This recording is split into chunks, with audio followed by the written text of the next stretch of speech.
മാം, ഒരു ഓണം സദ്യ കഴിക്കുന്നതും 2 ബർഗർ കഴിക്കുന്നതും കാലറി വൈസ് ഈക്വൽ ആണെന്ന് നമ്മൾ കേൾക്കാറുണ്ട്. അതിൽ എത്രമാത്രം സത്യമാണുള്ളത്? നമ്മൾ ഓണസദ്യ എടുക്കുകയാണെങ്കിൽ പരിപ്പ്, പപ്പടം, അവിയല്, തോരൻ, കൂട്ടുകറി, പിന്നെ പായസം, ഇതെല്ലാം കൂടെ ചേർത്ത് എടുക്കുകയാണെങ്കിൽ ഏകദേശം ഒരു 2000 കാലറി വരെ വരും.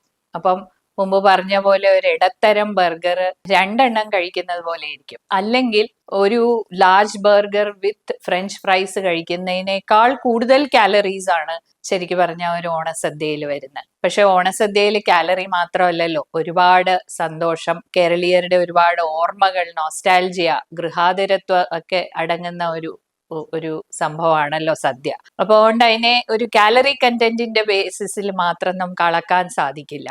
പക്ഷെ നമ്മൾ മനസ്സിലാക്കേണ്ട ഒരു കാര്യം എന്ന് പറഞ്ഞാൽ, ഈ ഒരു സദ്യ ഇല്ലായ്മകളുടെ കാലത്ത് ഡിസൈൻ ചെയ്യപ്പെട്ടതാണ്. അതുപോലെ തന്നെ ശാരീരിക വ്യായാമം ഒരുപാട് ഉണ്ടായിരുന്ന സമയങ്ങളിലാണ് ഈ സദ്യ ഒരുപക്ഷെ രൂപകൽപ്പന ചെയ്യപ്പെട്ടിട്ടുള്ളത്. ഓണത്തോടനുബന്ധിച്ച് തന്നെ നമുക്കറിയാമല്ലോ, ഓണത്തല്ലുൾപ്പെടെയുള്ള ഒരുപാട് ശാരീരികമായിട്ടുള്ള കളികൾ ആ ദിവസങ്ങളിൽ ആളുകൾ ആചരിച്ചു വന്നിരുന്നു. അപ്പൊ ഓണത്തല്ല് അങ്ങനെ തന്നെ ഉണ്ട്. പക്ഷെ ബാക്കിയുള്ള കാര്യങ്ങളൊക്കെ പതുക്കെ പതുക്കെ ലോപിച്ചു പോയിട്ടുണ്ട്. മുഴുവൻ സമയവും ഓണസമയത്ത് TV ഇരുന്ന് കാണുക, അല്ലെങ്കിൽ റീൽസ് കാണുക, ഇത് തന്നെ ഉള്ള ഒരു പരിപാടിയാണ്.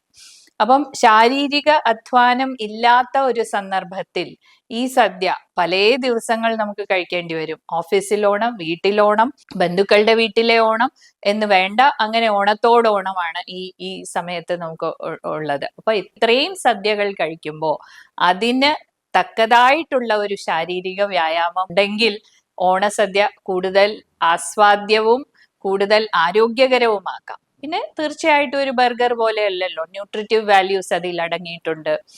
ഒരുപാട് നാരുകളുണ്ട്, അല്ലെങ്കിൽ വിറ്റമിനുകളുണ്ട്, അല്ലെങ്കിൽ ലവണങ്ങളുണ്ട്, ഇതെല്ലാം തന്നെയുണ്ട്. അപ്പൊ ന്യൂട്രിറ്റീവ് വാല്യൂ വെച്ച് നോക്കുകയാണെങ്കിൽ തീർച്ചയായിട്ടും ഒരു ബർഗറിനെക്കാട്ടില്, അല്ലെങ്കിൽ ബർഗർ വിത്ത് ഫ്രൈസിനെക്കാട്ടിൽ തീർച്ചയായിട്ടും അത് ബെറ്റർ ആണ്. കലോറി നോക്കുകയാണെങ്കിൽ തുലോം ഏകദേശം ഒരുപോലെയാണ്.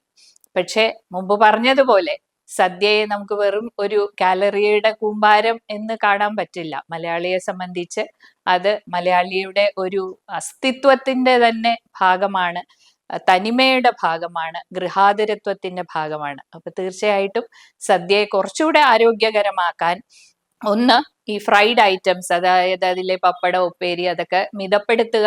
അതുപോലെ തന്നെ ഈ ദിവസങ്ങളിൽ എന്തെങ്കിലുമൊക്കെ കായികമായിട്ടും കൂടെ ചെയ്യാൻ ശ്രദ്ധിക്കുക. നമുക്ക് ഒരിക്കൽ കൂടെ പഴയ ഓണക്കളികളിലേക്കൊക്കെ പോയാലോ എന്നുകൂടി നമ്മൾ ആലോചിക്കേണ്ടതുണ്ട്.